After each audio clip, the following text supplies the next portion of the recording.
90 రోజుల కోర్సు పూర్తి చేస్తే చాలు 100% ప్లేస్మెంట్ సపోర్ట్ తో సాఫ్ట్వేర్ జాబ్ మీ సొంతం. వెంటనే కోడ్ జ్ఞాన్ డెస్టినేషన్ ని సంప్రదించండి.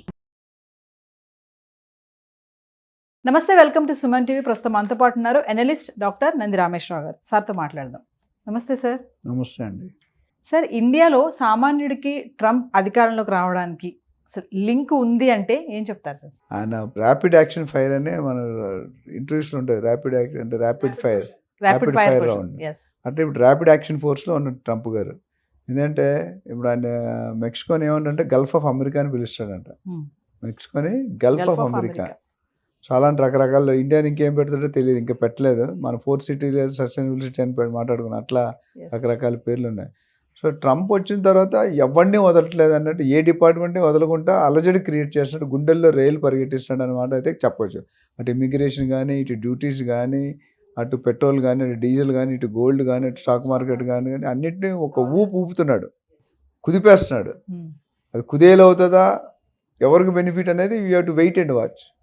సో ఓవరాల్గా ట్రంప్ రావడం వల్ల అడ్వాంటేజ్లు కంటే డిసడ్వాంటేజ్లు as far as India is concern అనేది నాకు అనిపిస్తుంది. బట్ ఇఫ్ యూఆర్ పర్ఫెక్ట్లీ లీగల్గా ఉండి ఇల్లీగల్ లేకపోతే అది పాజిటివే. ఎందుకంటే ఒక విధంగా ఇప్పుడు జాబ్స్ కూడా whether Indians or foreigners lottery system ఇస్తాడు. అంటే అన్ఎడ్యుకేటెడ్ గైస్, నాలెడ్జ్ లేని స్కిల్ లేని గైస్ రాలేరు. ఒక విధంగా అడ్వాంటేజ్ అటు అమెరికాకి ఇండియాకి. ఎందుకంటే ఇల్లీగల్ వచ్చి వాళ్ళు మిగతా కరప్ట్ చేస్తున్నారు, మిగతా వాళ్ళని పాటు చేస్తున్నారు. ఇల్లీగల్ వచ్చినందువల్ల లీగల్ వాళ్ళకి ఛాన్స్ దొరకట్లేదు. ఎవడైతే స్కిల్ ఉన్నాడో లాటరీలో రావట్లేదు. లాటరీ సిస్టమ్ మంచిదే. సో దీని మిక్స్డ్ ఒపీనియన్ అటు కొన్ని మంచి ఉన్నాయి, కొన్ని చెడు ఉన్నాయి. ఎస్పెషల్లీ ఇప్పుడు ఆయన ఏంటంటే ఈ ఇమిగ్రేషన్ తర్వాత నెక్స్ట్ పట్టుకునే subject oil refineries, petrol and diesel. ఎందుకంటే ఇప్పుడు చాలా వరకు బయట నుండి ఇంపోర్ట్ చేసుకుంటారు. ఇప్పుడు ఇంపోర్ట్ ఎక్స్పోర్ట్కి డ్యూటీలు మారుస్తానంటాడు ఆయన. చైనాకి 60%, ఇండియాకి 25%, మిగతా వాళ్ళకి వేస్తున్నాడు. సో దానివల్ల ఏమవుతుందంటే మనకి ఆ రెవెన్యూలో డాలర్ రేంజ్ స్ట్రాంగ్ అవుతుంది, చైనీస్ కరెన్సీ కానీ మన ఇండియన్ కరెన్సీ రూపీస్ కానీ వీక్ అవుతుంది. సో అదే added advantage to Donald Trump. So అదొకటి ఉంది. తర్వాత ఏమంటాడంటే మరి అక్కడ ప్రజలు ఏమంటారంటే మీరు ఇంపోర్ట్స్ ఇవన్నీ తగ్గించేస్తే ఆయిల్స్కి మరి మా పరిస్థితి ఏంటి అంటే ఆయన ఏమంటారు, మీరు డెవలప్ చేసుకోండి, మీకు స్కిల్ లేదా, మీకు పొటెన్షియల్ లేదా. సో అది ఇప్పుడు ఆయన సీరియస్గా వర్క్ చేస్తున్నాడు.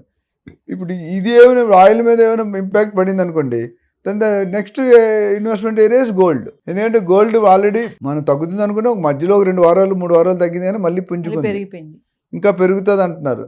సో మేబీ మనం అనుకున్నట్టు నెక్స్ట్ 1 yearలో 1 lakh టచ్ అయినా మీరు ఆల్రెడీ ఇప్పుడు 79,000-80,000 78-79 ఉంది. సో 1 lakh టచ్ ఉండడం వేర్ హార్డ్లీ ఫార్.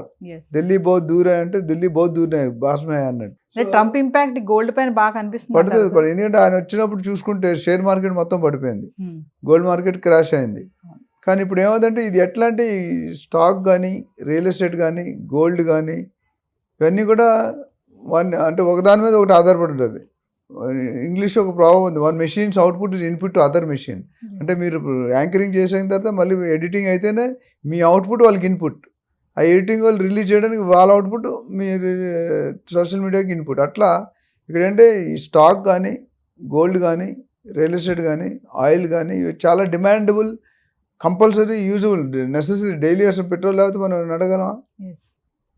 పెట్రోల్ రేట్లు పెంచితేనే అవుతాం, పెట్రోల్ లేకపోతే ఇంకా మొత్తం కొలాప్స్ అయిపోతుంది. అందరు నడుచుకొని వాళ్ళు బస్సులు ఎప్పుడు పోతారు ఇప్పుడు ఉన్న దాంట్లో? ఆల్రెడీ మనకి లేడీస్ కండిషన్ ఒకటి పెట్టారు, ఫ్రీ బస్ అని. సో ఇక్కడ ఏంటంటే ట్రంప్ అనేది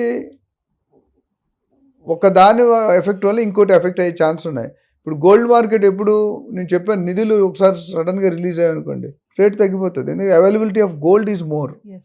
అదే స్కేర్సిటీ ఉందనుకోండి, చాలామంది స్టాక్ మార్కెట్ కుదేలేనప్పుడు ఏం చేశారు జనాలు, గోల్డ్ మార్కెట్లో పెట్టారు. గోల్డ్ మార్కెట్ పెట్టినట్టు గోల్డ్ డిమాండ్ ఎప్పుడైతే సప్లై తగ్గిపోయిందో రేట్ పెరిగిపోతుంది. మనకు లా ఉంది కదా, when demand is more rate is high, when demand is less rate is low. Supply is more అంటే రేట్ తగ్గిపోతుంది, సప్లై లెస్ అంటే రేట్ సప్లై చేసిన ఎక్కువ సప్లై ఉంటే రేట్ తగ్గుతుంది, సప్లై తక్కువ ఉంటే రేట్ ఎక్కువ అవుతుంది. అంటే డిమాండ్ వర్సెస్ సప్లై, అది లా, అది ఫిజికల్గా. అంటే సార్, అమెరికా తీసుకునే డెసిషన్స్ అంతర్జాతీయంగా ఎంతో ప్రభావం చూపుతుంది అంటారు కదా, దానికి ఏం చెప్తారు సార్? అంటే డెఫినెట్గా ఉంటుంది. ఎందుకంటే ఇవన్నీ వరల్డ్ అనేది పెద్ద బులియన్ మార్కెట్, చాలా పెద్ద మార్కెట్. స్టాక్ మార్కెట్ అనేది చాలా, ఇప్పుడు ట్రంప్ వచ్చిన తర్వాత ఫస్ట్ వారం రోజులు రిజల్ట్ డిక్లేర్ చేశాక 1 వీక్ వరకు కొలాప్స్ అవుతూనే ఉంది. తర్వాత మళ్ళీ పికప్ అయింది. గోల్డ్ అయితే కంటిన్యూగా 15 రోజులు 20 రోజులు పెరిగింది. తర్వాత మళ్ళీ కంటిన్యూ గ్రో అవుతుంది, ఇప్పుడు తగ్గట్లేదు. సో ఈ డిమాండ్ అనేది మనం అంటే ఇప్పుడు డిమాండ్ స్టాక్ మార్కెట్ బాగుంది అనుకోండి, గోల్డ్ మార్కెట్ తక్కువ ఉంటుంది. ఈ రెండు బాగుంటే ఇప్పుడు ఆయిల్ మార్కెట్ రిఫైనరీ కట్ చేసి అనుకోండి, ఎక్కడో దగ్గర పెట్టాలి కదా. ఇప్పుడు సేవింగ్స్ అనేది ప్రతి మనిషికి ఎంతో కొంత ఉంటుంది. సో గోల్డ్ మీద పెట్టాలా, స్టాక్ మీద పెట్టాలా, లేకపోతే ఇంకేదైనా రియల్ ఎస్టేట్లో పెట్టాలనేది ఇట్స్ చాయిస్. ఒకసారి రియల్ ఎస్టేట్ తగ్గుతుంది. జనరల్గా మనకున్న అనుభవంలో స్టాక్, గోల్డ్, రియల్ ఎస్టేట్లో రిస్క్ లెస్ అని చెప్పాం. నెక్స్ట్ రిస్క్ లెస్ గోల్డ్, అన్నిటికంటే మోర్ రిస్క్ అనేది స్టాక్ మార్కెట్. స్టాక్ మార్కెట్లో కోట్లు పోయింది, కోట్లు వచ్చింది. రాత్రి ఇట్ ఈస్ గాన్ ఓవర్, అంటే అనుకునే ఎక్స్పెక్టేషన్ దాటిపోయి వెళ్ళిపోయింది. మేక్ అమెరికా గ్రేట్ అగైన్ అనే స్లోగన్ అయితే ఉంది కదా సార్. మరి ఇక్కడ కూడా బిజినెస్ రంగంలో కూడా ట్రంప్ వచ్చారు ఆల్రెడీ, వీటన్నిటి విషయంలో కూడా మార్పులు జరుగుతాయని అంటారా? డెఫినెట్గా జరుగుతాయండి. ఎందుకంటే ఇప్పుడు మనం మేక్ ఇన్ ఇండియాని మనం డెవలప్ చేసుకుంటున్నాం కదా. ప్రతిదీ ఇక్కడే బయట ఇంపోర్ట్ చేయకండి, ఎక్స్పోర్ట్ చేయకండి, ఇంపోర్ట్ చేయకండి, తీసుకురావద్దు. మన కాస్ట్ పెట్టి ఎక్కువ పెరిగి మన ఫారెన్ కరెన్సీ వెళ్ళిపోతుంది, ఇవన్నీ మన కరెన్సీ అక్కడికి వెళ్తుందని. ఇప్పుడు ఇక్కడ ఏమవుతుందంటే మీరు డెసిషన్ తీసుకోవాలనుకుంటే మేక్ ఇన్ అంటే ఆయన ప్రతిదీ అమెరికాలోనే చేయాలి, ప్రతిదీ అమెరికా వాళ్ళ దగ్గర మనం కొనుక్కోవాలి, మన వాళ్ళు ఎవరు ఉండకూడదు. అంటే నేషన్ ఫీలింగ్ అన్నమాట.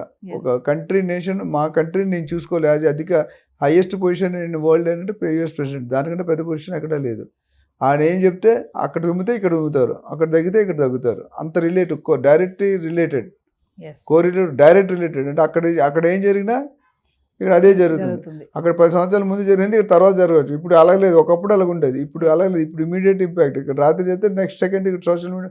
ఒకప్పుడు సోషల్ మీడియా ఉండేది కదా, మనకు తెలిసేది కదా, అప్పుడు కూడా జరిగి ఉంటాయి, మనకు ఐడియా లేదు. బట్ ఇప్పుడు ఏమవుతుందంటే సోషల్ మీడియాలో ఇమీడియట్ క్లారిటీ అవుతుంది.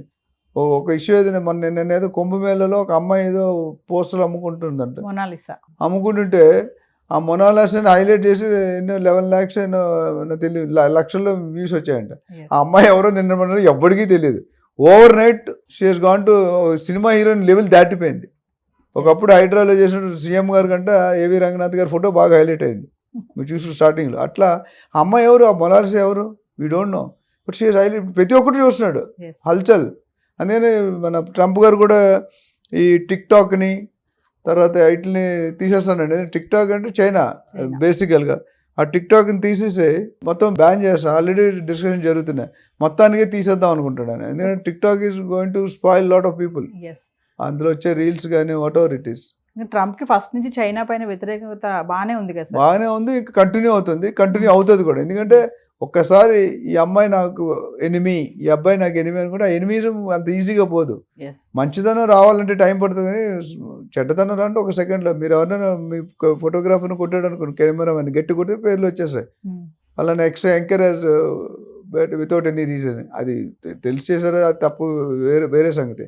సో ఓవరాల్గా నేను చెప్పేది అంటే Trump decisions is going to be rapid action fire and he wants to become architect of America. అంటే ఆయనకి మించినట్టు అమెరికా అంటే ట్రంప్ అంటే అమెరికా. ఇప్పుడు నేను చెప్పే కదా, సానియా మిర్జా అంటే మీకు ఏం తెలుసు, tennis. Sachin Tendulkar cricket, Viswanathan Anand chess. So అట్లాంటి పేరు నేను మామూలుగా చిన్నవాడిని. ట్రంప్తో మనం పోల్చుకో, మన 0.01% కూడా ఉండవు. బట్ ఆయన తీసుకునే డెసిషన్ మాత్రం ఓవరాల్ కంట్రీస్ 170-180 కంట్రీస్లో ఇంపాక్ట్ అవుతుంది. ఒక్క డెసిషన్, ఒక్క రజనీకాంత్ ఒక్కసారి చెప్తే 100 సార్లు చెప్పినట్టు, ఈయన ఒక్కసారి చెప్తే 200 సార్లు చెప్పినట్టు. ట్రంప్ టఫ్ గై అంటే ఏమంటారు సార్? డెఫినెట్గా టఫ్ గై, టిపికల్ గై. యాక్చువల్లీ నన్ను అడిగితే నాటీ గై అంటాను. చైల్డిష్ మెంటాలిటీ, నాటీ అంటే పెద్ద అయిన. బట్ ఆయన బిహేవియర్ నాటీ బిహేవియర్. ఎప్పుడు ఏ డెసిషన్ తీసుకుంటాడో, ఎవరిని కొడతాడు, ఎవరిని తిడతాడు, ఎవరిని రూల్ పెడతాడు, రూల్ తెలియదు. బట్ ఈ basically one way of coin చూసుకుంటే is working for his country which he has to do it. అయితే ఎంతవరకు మనకు సైడ్ ఇంపాక్ట్ ఉంటుంది అనేది we have to wait and see. Sir ఓవరాల్గా చూసుకుంటే ఇప్పుడు పొలిటికల్గా చేంజెస్ కానీ, డాలర్ కానీ, crypto currency, stock market, gold, ఇలాంటి మార్పులు వచ్చినప్పుడు ప్రపంచ దేశాలన్నీ కూడా గమనిస్తూ ఉంటాయి. అందులో మన భారత్ కూడా ఉంది. మన Bharat one of the major contributor కదండి. భారత్ లేకుండా భారత్ని తల్లాలంటే చాలా కష్టం. ఒక 30-40 years ఇండియాకి, ఇప్పుడు ఇండియాకి చాలా చేంజ్ ఉంది. We are far much ahead then lot of other countries. 2-3 కంట్రీలు తీస్తే తప్ప మనకంటే పెద్ద కంట్రీలు ఏం లేవు. And we are going to be a threat to America, అందులో డౌట్ అక్కర్లేదు. అందుకనే ముందే సప్రెస్ చేస్తున్నాడు, ఎక్కడెక్కడ తొక్కేయాలో అక్కడ తొక్కేయడానికి ట్రై చేస్తున్నాడు. But India will not let it go. అంటే అది వదిలే అంత ఈజీగా చేతకాన్ని గాజులు వేసుకోలేదు. They are also trying to do, it will take some time. So ఏదేమైనా ఈ 4 సంవత్సరాల పాలనలో గట్టి నిర్ణయాలు తీసుకుంటే ఒడిదొడుకులు ఉంటే గుండెల్లో రైలు పరిగిస్తాడు, అలజడి క్రియేట్ చేస్తాడు, ఎక్కడైనా ఆపుతాడు. బార్డర్లో సెంట్రల్ ఇండస్ట్రియల్ సెక్యూరిటీ ఫోర్స్ అని ఉంటుంది ఎయిర్పోర్ట్లో, అలా పెట్టేసి ఇల్లీగల్ వస్తే అని కట్ చేయమంటాడు. Thank you sir. Thank you.